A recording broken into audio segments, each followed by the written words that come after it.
50년이 넘도록 같이 살았습니다. 제 아내와.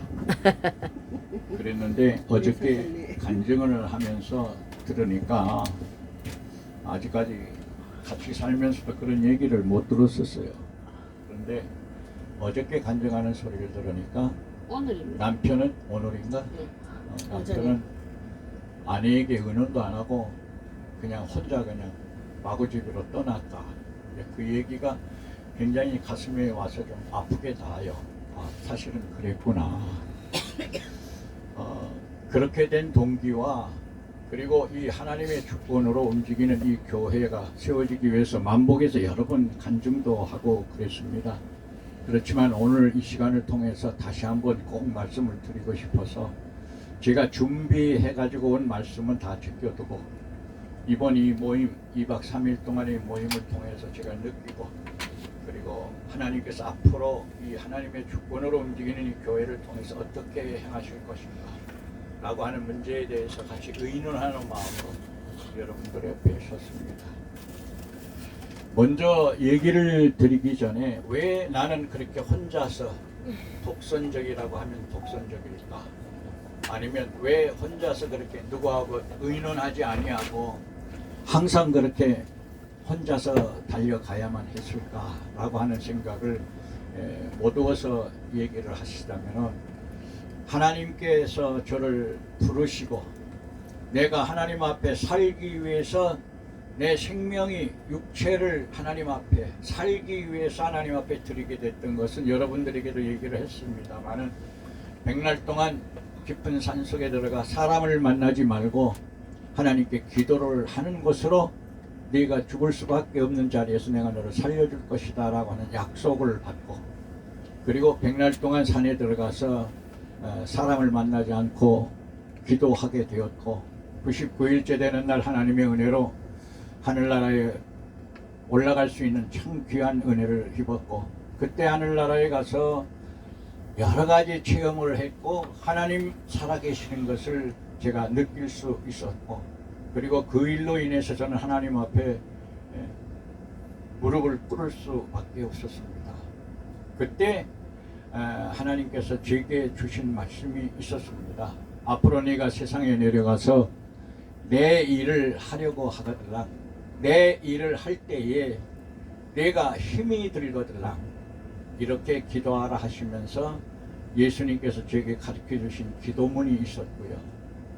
그리고 그 기도문이 무언가 하는 것을 여러분들에게 또 말씀을 드린 적이 있었습니다. 리들 레들 라들 워틀 십자가에 설리신 예수 그리스도의 보혈의 피에 담구어지고 씻겨져서 내가 너를 나의 피로 사하여 주노라. 그러한 내용의 기도였습니다. 그리고 이제 세상에 내려왔죠. 세상에 내려와서 순종하는 마음으로 그때부터 내 나름대로 기도하다가 보면은 영감을 느끼게 되고 이건 분명히 하나님께서 나에게 주신 말씀이구나. 이건 분명히 하나님의 음성이다 라고 하는 제게 확신이 주어질 때는 저는 누구하고 의논하지 않고 그 명령 내려진 그 명령을 따라서 땅끝까지도 달려가게 될 수밖에 없었습니다. 왜 그랬는고 하니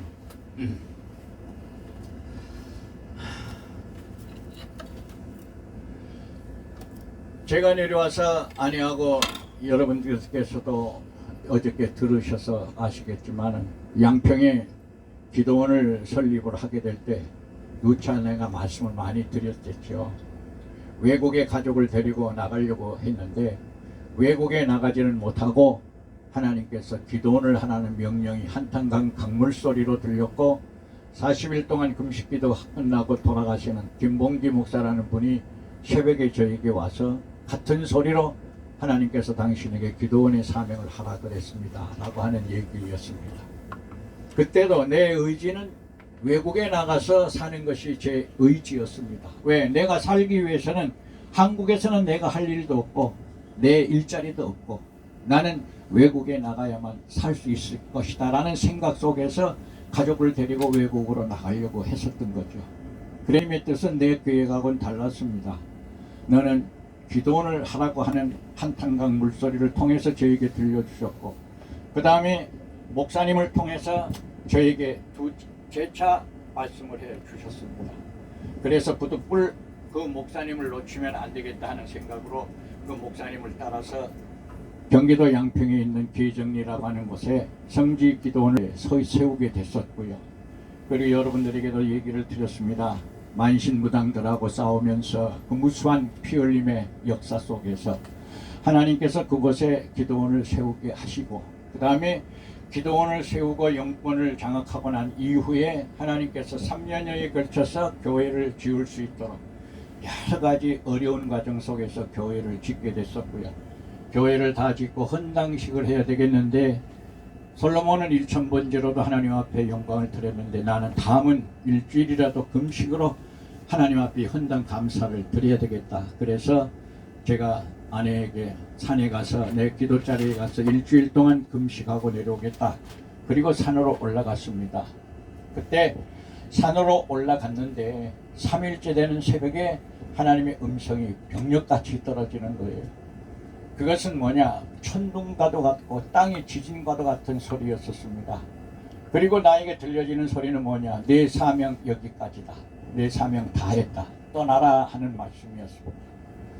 하나님, 제가 어디로 떠나야 됩니까?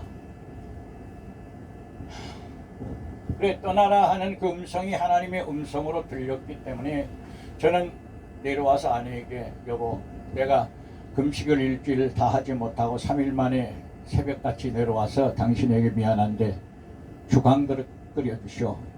그래서 아내가 새벽녘에 내려와서 죽을 갑자기 끓여내라고 하니까 김치를 숭숭 썰어가지고 쌀을 담가서 김치죽을 끓여주더라고요. 그 김치죽을 먹고, 그 다음에 내가 타고 있었던 봉고, 아주 오래된 봉고를 털털거리고 몰고 아내에게 어디로 간다는 소리도 할 수가 없었습니다. 왜? 그때 당시 저는 하나님께서 처음 나를 부르셨을 때 하나님의 명령이 사람을 만나지 말고 그 어느 누구하고도 의논하지 말고 너는 나와 같이, 나와 함께라는 말씀을 했습니다. 왜냐하면 저는 굉장히 귀가 여립니다. 사람들 말을 참 잘 듣습니다. 아내가 저에게 하는 말이 그렇습니다. 당신 사기치는 것은 문제도 아니다라는 그런 얘기를 하죠. 그래서 그랬는지는 모르겠습니다만 처음서부터 하나님께서 저를 불러주셨을 때는 사람을 만나지 말고 사람과 의논하지도 말고 내 아내하고도 의논하지 말고 내가 네게 명할 때는 너는 믿음을 가지고 떠나라. 그것이 제가 처음 만났을 때부터 하나님께 저에게서 내려주셨던 사명이었습니다. 그리고 기도원을 그렇게 3년 동안 정말 피땀 흘려 아내하고 처음으로 가져보는 목사관에 그동안에 떠돌이 생활하던 아내를 가족과 함께 목사관 안방으로 들이고 둘이서 펑펑 울면서 하나님께 감사했던 기억이 사라지기도 전에 헌당 예배, 헌당 감사하러 올라간다고 갔던 나에게 하나님께서 여기까지 내 사명은 다 했다, 떠나라고 하는 말씀을 받고 저는 거기에서 떠나갔습니다.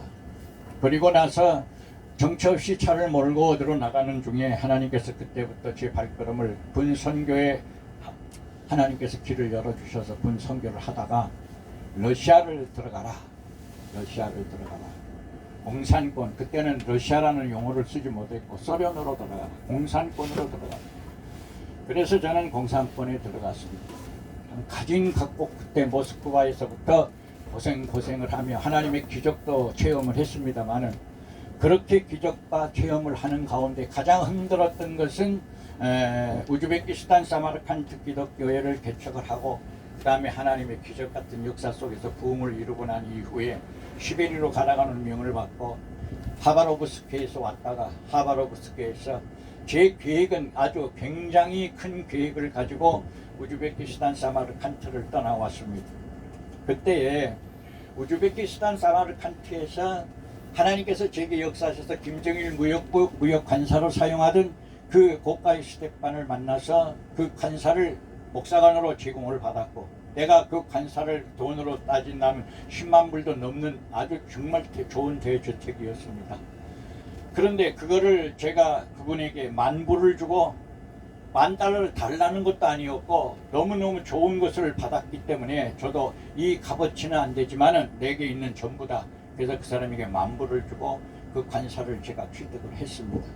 그리고 나서 그 관사를 취득을 하고 그 다음에 우즈베키스탄을 떠나게 됐을 때, 시베리아로 가라고 명령을 받았을 때, 그때 저는 굉장히 많은 사람의 생각을 가지고 계획을 가지고 엄청난 비전을 가지고 시베리아로 떠나서 하바로브스크에서 왔었고요. 그리고 하바로브스크에서 왔을 때에 제가 얘기를 드렸듯이 마피아를 만나고 죽을 고비를 넘기고, 그 다음에 제가 자살을 하려고 아무르가노 갔다가 강이 얼어붙어서 자살도 못하고 눈보라에 쫓겨서 중국으로 넘어가는, 러시아에서 중국으로 넘어가는 기찻길 기둥, 그 기둥 받치고 있는 기둥에 눈보라를 피해서 거기서 앉아있다가 얼어 죽어가고 있었습니다.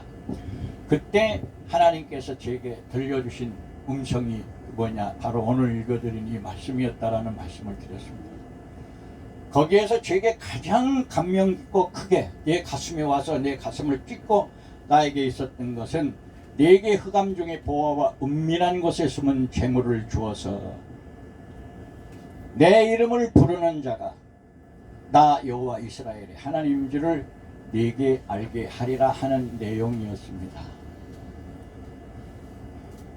그때 여러분에게 고백을 하지 못했던 하나가 있습니다.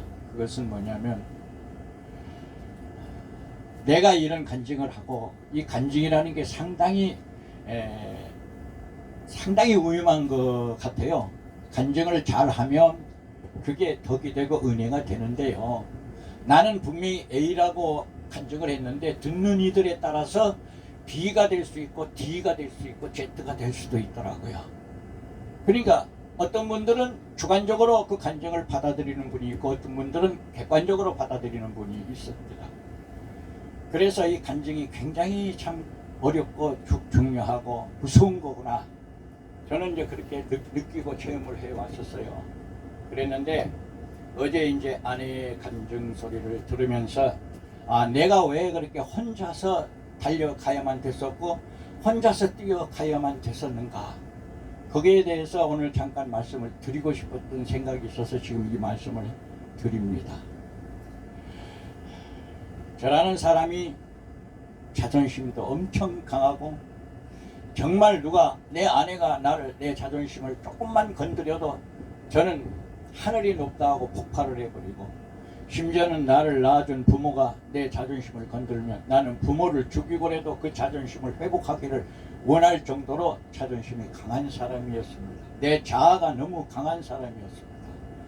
그렇기 때문에 하나님께서는 나에게 어떤 일말의 여지도 주지 아니하고, 무조건적으로 하나님의 명령이라고 믿어질 때, 하나님의 명령인 것을 깨달았을 때 그 명령에 순종하는 그러한 그 법을 순종할 수 있게끔 하시기 위해서 나를 사망의 골짜기까지 집어넣고, 내 스스로 내가 자결을 하고 자살을 시도할 수밖에 없는 상황 속에 봉착하게 해놓으신 후에, 기도자인 육신의 어머님을 통해서 네가 살기를 원하거들랑 사람을 만나지 말고 100날 동안 산에 들어가서 기도하라.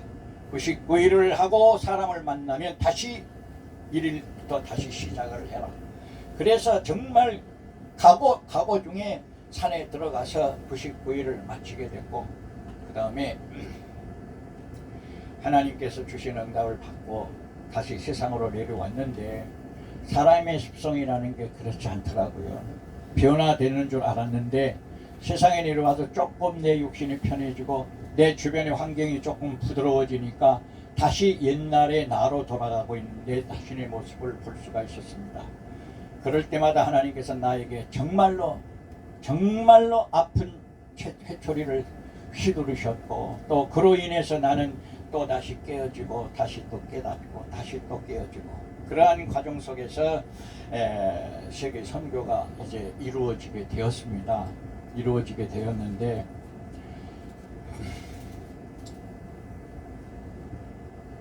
이번에 이 하나님의 주권으로 움직이는 교회가 시작된 것은 약 50여 년 전에 하바로브스크에서 죽어가던 나에게 하나님께서 이 말씀을 주어 이 말씀에 토대해서 이번에 여러분들이 설립 예배에 오시면 또 여러분이 자세히 볼 수 있겠습니다만 오늘 여러분에게 그 플릿을 보여드린 이유가 거기에도 보면은 이사야서 45장 1절에서 7절까지를 기반으로 이 하나님의 주권으로 움직이는 교회가 설립되게 됐다는 말씀을 하고 있습니다.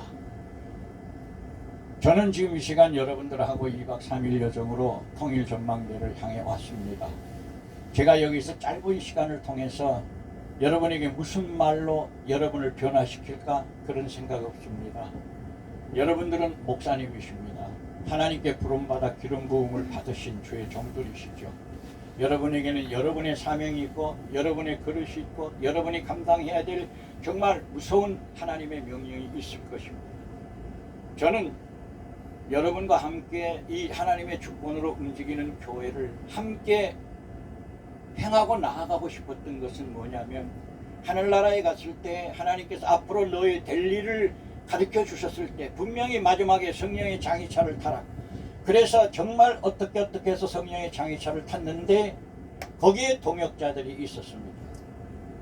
나는 이 하나님의 주권으로 움직이는 교회가 성령의 장의차라고 나는 믿습니다. 왜냐하면 하나님께서도 이 1년 동안 이 성격교회를 준비하면서 어떤 분들이 그래요. 이것은 버스이지 이것이 어떻게 교회냐 하는 얘기를 참 많이 듣습니다. 내가 하나님의 주권으로 움직이는 성격교회라 그러면 이것은 버스지 어떻게 이게 교회냐 하는 얘기를 참 많이 해요.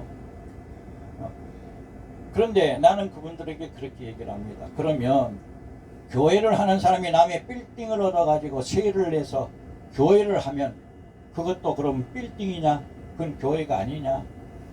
남의 건물을 빌려서 거기에다 교회를 개척했습니다. 많은 사람들이 거기에 현판식을 합니다. 그리고 나서는 그날부터 거기는 아무개 교회라고 칭호를 합니다. 마찬가지 아니냐?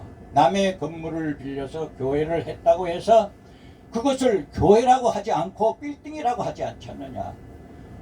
나에게 주시는 것은 하나님께서 마지막 때에 초대교회 사도들처럼 둘씩 짝을 지어 하나님의 복음을 증거로 내보내셨던 예수님처럼 앞으로 우리 스스로 우리 자신을 하나님께서 주권으로 다스리는 성령이 거하는 제전으로 우리를 쓰셔서 우리로 하여금 성령의 인도함을 받아 사마리아와 땅끝까지 이르러서 복음을 증거하라. 우리 자신이 제전이고 하나님의 교회가 아니냐라고 하는 생각이 저에게는 전체적이었습니다. 그래서 저는 이 교회를 시작을 하면서 오직 내 마음속에 흔들리지 않는 것 하나는 뭐냐면 아무리 이 버스가 하나님의 교회라고 내가 우겨본다고 할지라도 이 교회에 정말로 과연 성령이 하나님께서 이 교회 버스를 성령의 제전으로 사용해 주실까? 그게 의문점이었습니다. 지금도 의문점이고요. 그리고 이 교회 버스를 1년 동안 기도하고 또 이번에 지난번에 부산팀을 인솔하고 여기 우리가 똑같은 이 과정을 거쳐서 갔습니다. 그리고 오늘 두 번째 여러분들이 이렇게 오셨습니다. 오시면서 저는 무엇을 마음속에 놓고 기도를 하고 있는 줄 있느냐면은 여러분들 가운데에서 나와 함께 하나님의 주권으로 움직이는 이 선교교회를 함께 타고 아니면 함께 사명을 가지고 하나님께서 이 교회 버스를 통해서 어떠한 과정을 명하시든지 우리가 그 길을 같이 따라갈 수 있겠느냐 하는 것이죠. 그래서 저는 지금도 부목사님께서 저에게 내 시간을 어제도 가지라 그러고 그런데 제가 갖지 못한 이유가 가장 중요한 이유가 뭐냐면 제가 여기서 무슨 말을 해야 될 것인가, 제가 어떤 소리를 해야 될 것인가, 이게 너무도 나 자신에게 확신이 없었어요. 그리고 이제 오늘 이렇게 이제 말씀을 드리는데 원고 없이 그냥 주시는 생각 가지고만 하고 있습니다. 용서하시기 바라고요. 물 전달. 물. 그래, 물 좀 주시면 고맙겠습니다. 아니 그냥 드리셔. 그냥 드리시고 목이 말리시고.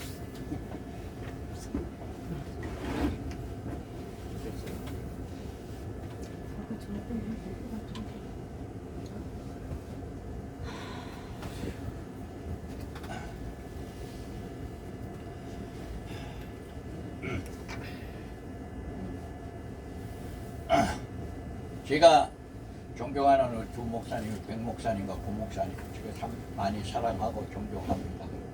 그런데 사랑하고 존경한다고 해서 백 목사님이 하시는 모든 일을 좁혀두고 나하고 함께 이 하나님의 주권으로 움직이는 교회를 타고 땅끝까지 갈 수 있습니까? 라고 얘기하신다고 우리 백 목사님이 가실 수는 없는 거 아닙니까? 백 목사님에게 주신 사명이 있을 것이고 백 목사님이 감당해야 할 부분들이 있을 것입니다.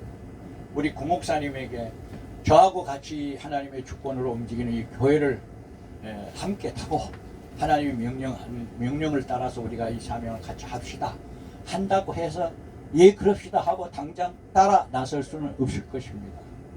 뭔가 우리가 하나가 맞아야 되는데 하나가 돼야 되는데 생각도 하나가 되고 사명도 하나가 돼야 되지 않겠습니까?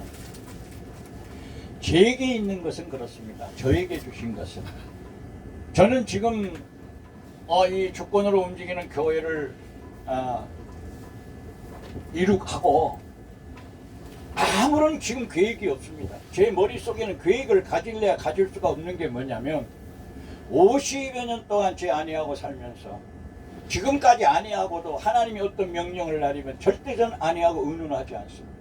하나님이 명령한 그 명령을 따라서 저는 땅끝까지도 저는 가니까요. 그 일이 잘 되든 못 되든 모든 책임은 하나님께 의지하고 달려왔습니다.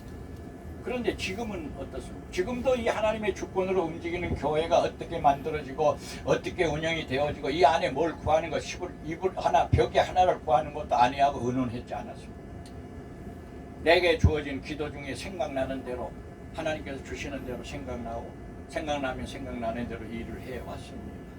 그 이유는 뭐냐면 어떤 사람의 의지에 의해서 어떤 사람의 생각에 의해서 움직여지는 것이 저는 움직여지는 것을 원치 않았기 때문에 내가 그렇다고 해서 의인도 아니고 내가 그렇다고 해서 기도의 응답을 받는 어떤 최선의 어떤 내가 주체가 되는 것도 아닙니다.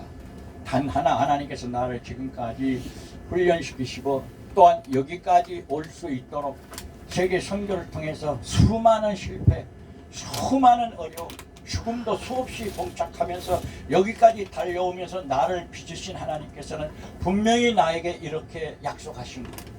흑암 중에 보아와 감추어둔 정말 이 고레스를 통해서 하나님께서 역사하셨을 때에 인도 28개주 그 28개주를 전체를 고레스에게 맡기고 유럽 트리키아까지 수많은 나라의 임금들이 허리를 풀어버리고 성문을 열어 제껴버리고 고레스에게 그 권세와 고아와 모든 권한을 고레스에게 주셨던 사건입니다.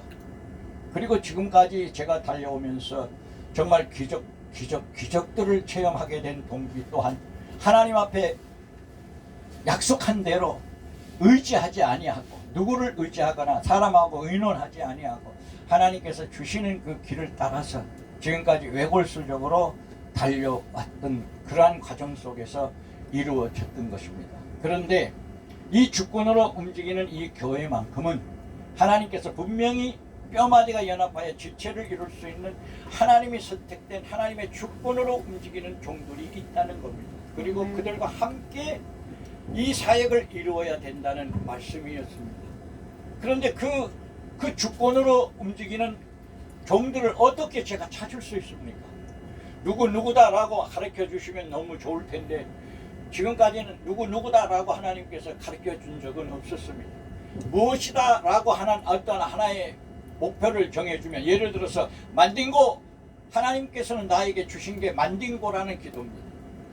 아내하고 성지기도원을 개척하면서 산에 가서 기도를 하고 헌당 예배 드리고 딱 올라가서 3일 금식하면서 가라 넌 사명이 여기까지다 그리고 가라고 명령했을 때는 만딩고 세역자를 주셨습니다.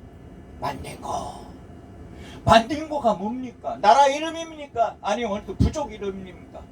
아무리 피를 흘리는 부르짖음이 있어도 거기에 대한 응답은 없었습니다. 내 스스로 찾아야만 됐었습니다.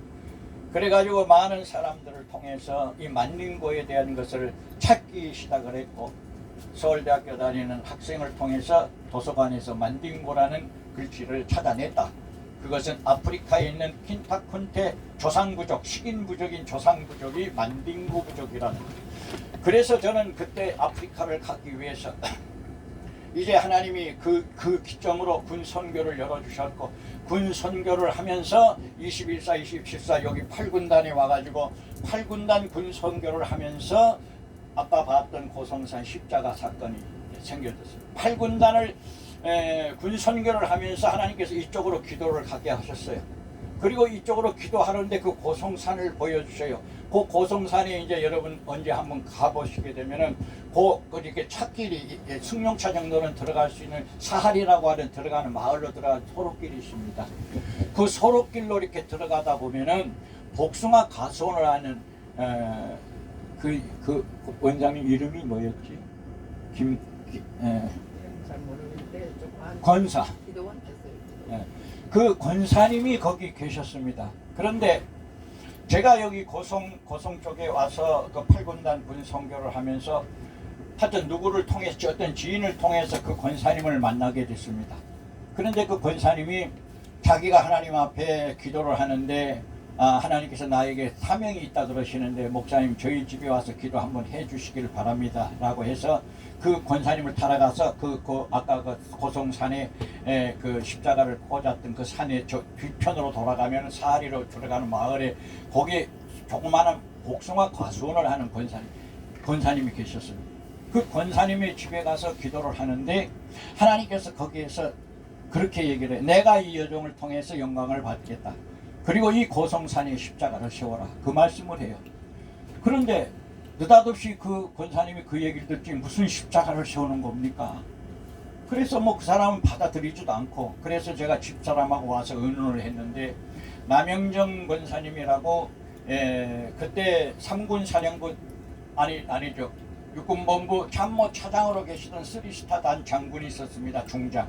김영각 중장님이 계셨습니다. 그래서 제가 그때 당시는 군선교를 활발하게 하고 있었는데 참모총장은 이진삼 씨라는 분이 사성장군이 있었고 그 밑에 참모 차장이 김영각 중장이 계셨는데 그 김영각 중장의 부인이 이름이 뭐지?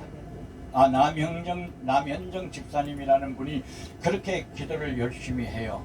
그리고 우리 어머니 그 기도 재단에 오셔서 기도를 자주 받으러 오시고, 제가 저희 어머님 기도 재단이가 설교를 자주 했거든요. 그러니까 그분들이 저를 알고, 그래가지고 자기 집에 와서 남편을 위해서 기도를 좀 해달라고. 그래서 이제 그분 남편에게 갔는데 남편은 신앙이 좋은 사람은 아니에요. 그랬는데 이제 아내가 그렇게 이제 원하고 기도를 받기를 원하니까, 그런데 그렇게 이제 여기 8군단이 와서 선교를 하고 있는데 제가 지금 시간을 보고 1시간 안에 끝내려고 시간 보고 있습니다. 그랬는데 그때 육군본부 참모차장으로 있을 때인데 그 남현정 권사님이 오셔서 저희 사택에 와서 예배를 좀 드려달라고 그렇게 얘기를 해요. 그래서 이제 육군본부로 찾아가서 이제 참모차장 관사로 이제 들어가서 예배를 드렸는데, 예배를 끝날 무렵쯤 되니까 어떤 그 대위가 헐레벌떡 와가지고 예배 드리는데 차장님 죄송합니다. 말씀 전할 게 있어 왔습니다. 그러니까 막 예배 드리는데 막 입 다물라고 그래. 근데 제가 이상한 느낌이 느껴서 아니 말씀 들으십시오. 왜 그러는지. 그랬더니 총장님께서 지금 화가 막 머리끝까지 났습니다. 그러는 거예요. 그래서 왜 그러십니까? 그랬더니 총장이 바로 옆에 관사에 있는데 차장네 집에 와서 먼저 예배를 드려. 그래가지고 이제 화가 나가지고 내가 살아있는 동안 너는 절대 사성장군 진급 안 시킨다. 막 그렇게까지 얘기를 했다는 거예요. 그래서 어떻게 합니까? 그렇습니까? 아이고 죄송합니다. 총장님이 예배를 원하는지도 몰랐기 때문에 그렇게 됐습니다. 내가 대신 사과를 하고 그분 대위를 따라서 이제 올라갔습니다. 그래가지고 총장님 집에서 이제 예배를 간단하게 드리고 그렇게 이제 돌아왔는데, 그 예배를 드리고 오는데도 총장이 저를 보고 그래요. 목사님은 몰라서 그러시니까 그랬다고 하지라도 저 차장 저놈이라 그러더라고요. 별 3개나 다른 사람인데 내 나를 여기다 놔두고 자기 집에서 먼저 예배를 드리는 놈이 어디 있어? 나 절대 절대 저놈은 내 사인이 없으면 저놈은 사성장군 진급 못한다. 근데 그렇게까지 막 화를 내시는 거예요. 야, 큰일 났더라고요. 그래 와가지고 내가 남현정 집사님 보고도 이제 얘기를 했습니다. 큰일 났는데 이거 시험이 되지 않아야 될 텐데 우리가 세게 기도를 해야 되겠습니다. 그리고 돌아왔는데 하나님께서 어느 날 기도를 하는데 내가 그를 머리 위에 머리 되게 하리라 하시더라고요. 그리고 그렇게 하고 돌아오면서 그 김영각 장군이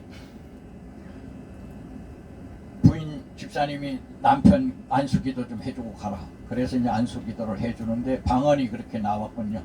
내가 너를 머리 되게 하리라 하는 그런 기도가 나와서 그 기도를 해주고 이제 돌아왔는데 차장이 그렇게 사성 진국을 안 시키려고 해도 이제 사성 장군이 됐어요.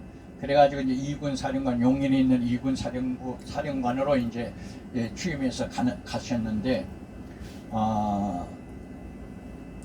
뭔 얘기를 하려다 이렇게 왔지?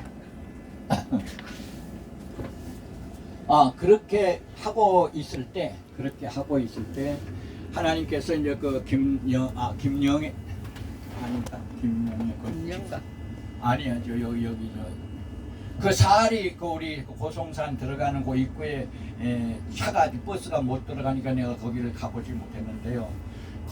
거기 들어가서 그 권사님 그 집사님 집에서 이제 기도를 하고 이제 그렇게 이제 십자가를 세우라는 얘기를 듣고 그 김영각 장군에게 제가 먼저 그 영각 아니 부인 남현정 집사님에게 그런 얘기를 했어요. 고성산에 8군단 관한데 하나님께서 고성산에 십자가를 세우라 그러는데 방법도 없고 난 물질도 없고 그런데 어떻게 했으면 좋겠는지 모르겠다. 그러니까 그분이 1,000만 원을 주시더라고요. 그래서 그걸 가지고 와서 땅을 샀습니다. 고성산 산에다가 산에 이제 그 집사님 과수원 그 옆에다가 이제 땅을 하나 사요. 한 8분 능선인데요.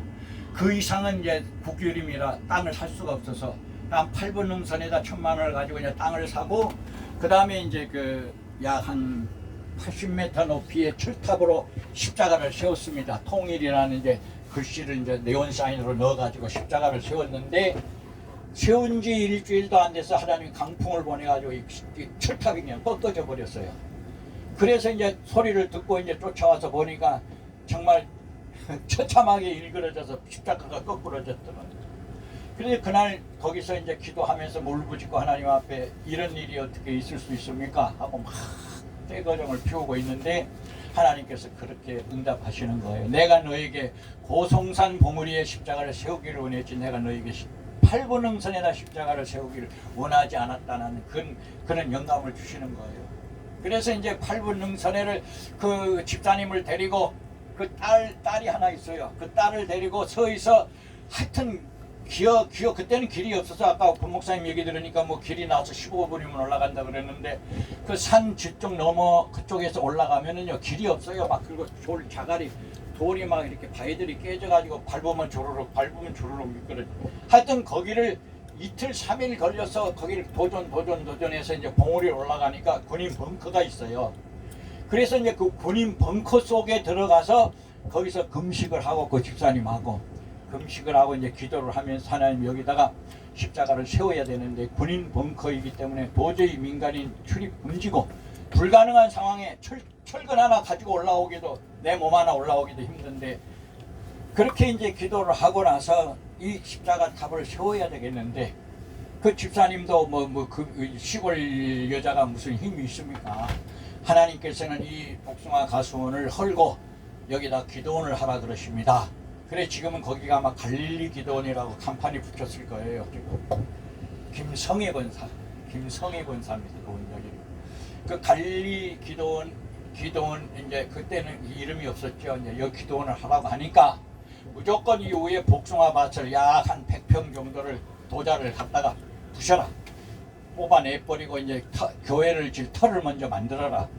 그래서 이제 어떻게 확신도 없고 교회 질 돈도 없는데 여기다가 기도원을 할 수 있느냐 어떻게 가수나무를 다 뽑아버리고 자기 남편은 믿음도 별로 없는데 그렇게 할 수 있느냐. 그래서 하나님의 말을 믿으면 순종하면 네가 기적을 보리라. 그래가지고 이제 거기다가 이제 도자를 불러다가 이제 털을 닦아놨습니다. 그렇게 털을 닦아놓고 그 다음에 이제 일군 사령관이 그때 이제 21사단에서 8군단 군단장으로 왔다가 이제 일군 사령관으로 일취임식을 하고 그 다음에 일취임식 하는 날 가서 뵙고 그 다음에 이제 그 얘기를 드렸어요. 이렇게 고성산에 이렇게 됐다. 그래가지고 그분이 헬기로 이렇게 해가지고 그걸 갖다 씹었는데 아까 뭐 구목사님 말씀 들으니까 뭐 무슨 주민들 뭐 이렇게 형의로 이렇게 만들어졌다는 얘기를 했는데 아마 그건 아마 이준 장군이 그렇게 아마 시켰을 것 같습니다. 뭐 군인 장군이 세웠다 소리는 할 수가 없으니까 그래서 그거는 그렇게 됐다고 이해가 되고요.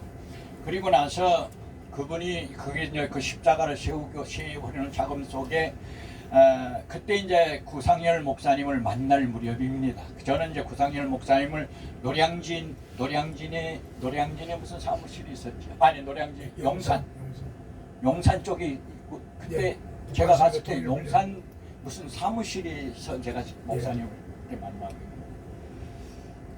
그 무렵에 이제 그 러시아 이제 제가 그 감중의 보아의 응답을 받고 그 다음에 블라디보스톡으로 잠입해 들어갔다가 블라디보스톡에서 수아노바라고 하는 태평양 함께 사령부 그 부둣가에 가면은 군함들이 있습니다. 그 군인들이 주둔하는 왼쪽 편에 이렇게 수아노바라는 산등성이에 군인 아파트 단지가 있는데 거기에 이제 쬐끄리 꿈을 이제 교회로 제작을 하고 그 다음에 인천에 이제 한경수 감리사하고 만나감리교회 김우영 목사님하고 맨 처음엔 두 분이 왔댔어요. 그래 그분들이 와가지고 이제 저를 찾아서 만나고 그래가지고 이제 자기들이 후원을 할 테니까 여기다 하라 해가지고서 이제 수아노바에다가 많은 돈을 들여서 이제 교회를 개척했다가 그 다음에 이제 할 수 없이 감리교단으로 넘겨주게 되고 그리고 나서 이제 거기서 넘겨주기 전에 기도를 하는데 하나님께서 또 그래요. 너는 여기에 교회를 세우니까 그 이유에 대해서 내가 영광을 보려 하지 말고 너는 다시 또 교회를 개척하면 되지 않겠느냐. 그래가지고 이제 제가 다시 교회 자리를 찾아서 헤매다가 발쇼이 까민이라고 하는 그 핵잠수함 기지 있는 쪽으로 이제 나가다가 알좀이라고 하는 곳에서 이제 그 레닌 기념관을 보게 됐고 이제 거기에 이제 교회를 세우고 대학교를 이제 한민족 대학이라고 이제 대학을 세우기 시작을 했을 때 그때 이제 우리 구상열 목사님을 만나게 됐던 거죠. 그래가지고 일을 했는데 오늘 드리고 싶은 얘기는 뭐냐면 제가 이 하나님의 주권으로 움직이는 교회를 어떻게 앞으로 운영을 하려고 그러느냐 자금 문제는 어떻게 하려고 그러느냐는 얘기를 오수천 목사님이 가장 많이 하시더라고요. 그래서 목사님 왜 자금 문제를 걱정합니까? 나는 지금까지 하나님께서 나에게 자금 문제를 걱정하게 하시지 않았습니다. 하나님의 명령이 확실했을 때는 나는 믿고 나아가고 순종하면 모든 것을 하나님께서 이루셨습니다 라는 얘기를 했습니다. 예, 저도 지금도 그렇습니다. 나는 이 하나님의 주권으로 움직이는 교회 지금은 제가 이번에도 우리 군목사님에게 그랬습니다. 이 차를 운영해서 제가 지금 여기 567km 나왔네요. 현재 뛴 게 567km 나왔는데 기름이 지금 바닥에 났습니다. 이게 이제 63만원 정도를 지금 기름을 넣고 왔거든요. 근데 600km를 다 뛰지 않았는데 벌써 그 기름이 바닥에 납니다. 그럼 내일 이제 속초에 가서 예배드리고 속초에서 이제 기름을 주유해야 됩니다. 이게 상당히 이게 지금 운용비가 많이 나가잖아요. 그 다음에 앞으로 하나님께서 이것을 어떻게 사용하실지 그거에 대한 내용은 저에게 이제 하나님께서 조금 이렇게 말씀해 주신 게 있는데 그걸 지금 말씀을 드릴 수는 없는 게 뭐냐면 제가 누구하고 의논할 수가 없는 일이고 하나님의 명령은 오직 믿음을 가지고 내가 순종하며 나아가야만 되는 일이거든요. 그래서 저는 그렇게 생각을 합니다. 하나님께서는 고레스에게 힘과 능력과 부귀와 보화를 주셨습니다. 그리고 나서 그를 통해서 우상을 섬김으로 이사야 선지를 통해서 경고를 했지만은 이스라엘 민족들이 우상을 떠나지 않았고 그러므로 인해서 하나님의 분노를 사고 진노를 사게 됐던 이스라엘 백성들은 포로로 잡혀가고 노예가 되지 않았습니까? 그러나 하나님께서는 끝까지 그렇게 노예 생활과 포로 생활을 하게 하시지 않고 하나님께서는 이스라엘을 회복시키고 무너진 예루살렘 성전을 다시 중축하고자 한 계획이 하나님의 계획이었지 않습니까? 제가 알고 있기로는 바사의 대왕 이 고레스를 통해서 하나님께서 이스라엘을 회복시키시기 위해서 하나님을 알지 못하는 그에게 하나님은 기름을 부으시고 하나님의 기름을 부으셨다. 예. 하나님께서는 하나님의 뜻을 이루기 위해서 고레스를 도구로 사용해 주셨던 것을 보면서 때가 이르면 나 같은 사람도 하나님께서 처음서부터 저를 부르시고 그리고 저를 사용해 오신 것이 지금까지 제가 자격이 있고 그러나 누구보다 많이 배운 것도 아니고 저는요 우리 백 목사님이나 구 목사님은 정식 박사 학위들을 받았지만 저는 명박입니다. 명박도 다른 게 명박 아닙니다. 우리 목사님은 잘 아시겠죠. 블라디보스토크 아르좀에 한민족 대학을 세우고 난 다음에 일대 제가 초대 총장으로 말은 총장이죠. 학교가 번듯하게 없을 때 그러니까 학교를 세운 설립자이죠. 그런데 일대로 이제 방병덕 박사를 이제 초대 총장으로 제가 선임을 해서 이제 모셔오셨고 그분이 한 1년 있다가 몸이 아프셔서 사임을 하고 가실 때 2대 총장으로 김경수 박사라는 분을 초빙을 해서 그분에게 학교를 전체적으로 위임을 할 수밖에 없었습니다. 왜냐하면 저는 행정도 잘 모르고 그렇기 때문에 그분이 그런 분야에는 전문이라고 그래서 그럼 당신이 맡아서 해보십시오. 그랬는데 이제 그분이 학교를 뭐 어떻게 설립한다고 어떻게 했는지는 모르겠습니다. 자, 그러나 일단은 그 학교가 설립이 됐고 지금은 극동대학에 편입이 돼가지고 아직까지도 존재는 하고 있더라고요. 그런데 그 극동대학에 편입이 되면서 극동대학 측에서 설립자에게 주는 명박을 선교학 명박을 저한테 주더라고요. 이게 어떻게 생각하면 이거 모르겠습니다. 부끄러운 명박인지 아니면 하나님께서 뭘 어떻게 하시려고 주셨는지 모르나 저는 명박이라고 해야 되나 박사라는 박자도 붙이기가 좀 부끄러운 박사입니다만은 그렇게 해서 이제 받은 것밖에 없고 그렇게 해서 지금까지 걸어오면서 수많은 기적, 수많은 하나님의 역사 그리고 하나님의 정말 사람의 생각으로는 감히 상상조차 할 수 없었던 하나님의 모략들이 숨겨져 있는 기적들을 저는 많이 체험하면서 나는 생명이 다하더라도 하나님 명령에 순복하는 종이 되어야 되겠다 아멘. 라고 하는 마음에 결심을 내리고 아내에게도 미안하고 죄송하지만 아내에게 말하지 못하고 내 마음대로 그냥 땅끝까지 도망가 버렸을 때 우리가 아이가 서인데 남자 둘 딸 하나인데 그 아내가 아마 없었다면 우리 가정이 지금 존재하지 못하겠죠. 제가 지금이라도 늦었지만은 늙은 나이에라도 아내에게 잘해야 되겠다 하고 생각하는 거는 너무 젊어서 고생을 많이 시킨 걸 제가 인정하죠. 왜? 하루아침에 떠나버리니까. 그 성지 기도원도 내가 여러분들을 모시고 얼른 못 가는 이유가 내 여동생이 이제 성지 기도원을 제가 하면서 러시아로 이제 떠나면서 당장 맡길 데가 없어서 기도자인 어머니 기도재단을 그만두시고 이 와서 기도원을 좀 맡아주십시오. 그랬더니 내가 기도는 할 수 있지만 내가 모든 운영이나 이런 거 할 수 없지 않느냐. 그럴 때 내 여동생 바로 밑에 여동생이 그럼 내가 같이 엄마랑 가겠다. 그래가지고 이제 여동생이 들어와서 어머니를 보필해서 우리 어머니가 원장으로 있었고 내 여동생이 이제 거기서 부원장이라는 직책을 가지고 이제 제가 없는 사이에 기도원을 운영을 했습니다. 그러다가 어머니께서 몸이 약하고 아프시게 되고 나이가 많으신 90이 넘으셨으니까 그러니까 이제 제가 없고 선교지에 간 사이에 어머니께서 이제 여동생에게 원장 직책을 넘겨주었더라고요. 그래가지고 이제 어머니가 돌아가시고는 자연히 제 여동생이 이제 원장 직위를 차지하고 이제 그 기도원을 이제 앉았죠. 근데 이제 아내도 포원이 뭐냐? 자기가 눈물 흘려 벽돌 지어다가 모래 또랑에 가서 자갈 채취에다가 자기 손수로 벽돌로 교회를 짓는데 동참을 했었던 아내거든요. 그 다음에 타양살이로 고생하면서 다니다가 자기 집이라고 목사관을 처음 들어가서 눈물을 흘리던 아내가 어느 날 남편이 간다 온다 소리도 없이 떠나버리고 그 다음에 기도원은 아내의 몫이 아니라 동생에게 넘어가 버리고 나니까 아내의 마음속엔 한이 서렸겠죠. 네, 저는 그게 잘 몰랐습니다만은 이제 느끼는 겁니다. 그리고 나서 이제 내 동생이 지금은 이제 원장으로 있는데 내 여동생이 원장으로 있는데 제가 원장 그 기도원회를 한 번씩 가보고 싶고 가서 좀 도와주고 싶고 그런데도 제가 오는 거를 굉장히 두려워하는 거예요. 왜? 오빠가 오면은 이 기도 뺏어갈까 봐. 같은 그런 마음이 있는 것 같아요. 그래서 동생하고 이제 잘 이렇게 얘기를 해가지고 지금 이제 상당히 이제 완화된 상태에서 이제 지내고 있습니다. 그래서 이제 머지않아 우리 여러분 그 동역자님들하고 한번 찾아가서 배울 수 있지 않겠나. 내가 그것도 어떤 얘기를 했습니다. 지금 40분 했습니다. 그런데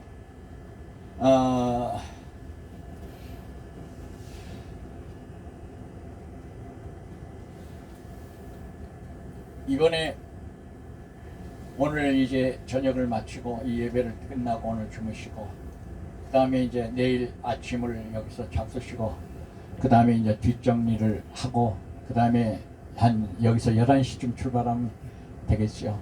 12시까지 이제 거기 가기로 했으니까. 그래서 영동 레미콘 사실은 저도 뭐 깊이 이렇게 친교가 있는 건 아닙니다. 그냥 기도하면서 그저 그분들은 저를 그저 기도자로서 존경하고 저는 그분들을 그저 예수님의 이름으로 사랑하면서 이렇게 지내왔던 거고요. 그분에게 캐나다의 시민권을 갖도록까지 그분들이 캐나다에서 영주하면서 살다가 큰아들이 예준이라고 하는 아들이 있는데 캐나다에서는 참 공부도 잘하고 학교도 잘 다녔대요. 그런데 갑자기 이 아들을 한국으로 데려오니까 한국에 적응이 안 되는 거죠. 고등학교 3학년인데 너무너무 이 아들이 빗나가는 거죠. 적응이 안 되고 담배 피우고 술 먹고 그냥 자기 아버지는 안수 집사인데 참 상당히 신앙적으로 음악의 아들을 키우는데 이 아들은 자꾸만 빗나가니까 어머니 손에선 도저히 아들을 감당할 수 없이 돼버린 거죠. 그런데 이제 그 어머니가 이제 저를 이제 알고 저에게 이제 우리 셋진산을 찾아와서 기도 부탁을 많이 하고 그래서 저는 이제 그 아들을 위해서 기도하다가 그 아들에게 이제 기도도 해주게 되고 그러면서 이제 하나님께서 그 아들을 강권적인 하나님의 역사로 조금씩 이제 완화되기 시작하고 가정적으로 들어오고 그렇게 되면서 이제 그 가정과 제가 이제 연결이 됐던 겁니다. 그 아들을 통해서. 그리고 이제 그 부인 김정아 집사라고 하는 분 저희 내일 가서 뵙겠습니다만은 속초에서 영어 학원을 하고 있고 남편은 그 영동 레미콘. 근데 그 영동 레미콘이 그 남편의 것은 아닙니다. 그 아버지가 영동 레미콘하고 충청도의 CCK 주식회사라고 하는 건축 자재를 만드는 회사고 여기는 레미콘을 움직이는 회사인데 두 회사를 아버지가 가지고 있었어요. 그런데 아버지가 나이가 많아서 그 회사를 큰아들 작은아들에게 아들이 하나 있고 딸이 하나 있군요. 그러니까 영동 레미콘의 진우진 집사님은 안수 집사인데 그분이 사장으로 있는데 그분이 아들은 아니고 그 부인 김정아 집사가 그 사장님 딸이죠. 이게 큰 딸에게는 좀 큰 회사인 영동 레미콘을 맡기고 그 다음에 아들한테는 이제 저 충청도에 있는 오창에 있는 CCK 주식회사라고 하는 건축 자재를 만드는 그 회사를 넘겨주었어요. 그래가지고 두 형제가 이제 양쪽 회사를 운영을 하면서 저하고 연결이 돼서 이제 제가 기도로 이제 그분들하고 연교하고 이제 기도로 도우면서 이렇게 동역자로 오늘까지 왔는데 이번에 여기 주권으로 움직이는 교회를 통해서 여기 오시는데 여러분들이 저하고 함께 좋은 시간을 갖지 못했잖아요. 많이 고생 많이 해 오면서 그러나 이번 이 기도회를 통해서 우리가 좀 서로 사랑도 나누고 그동안 하지 못했던 이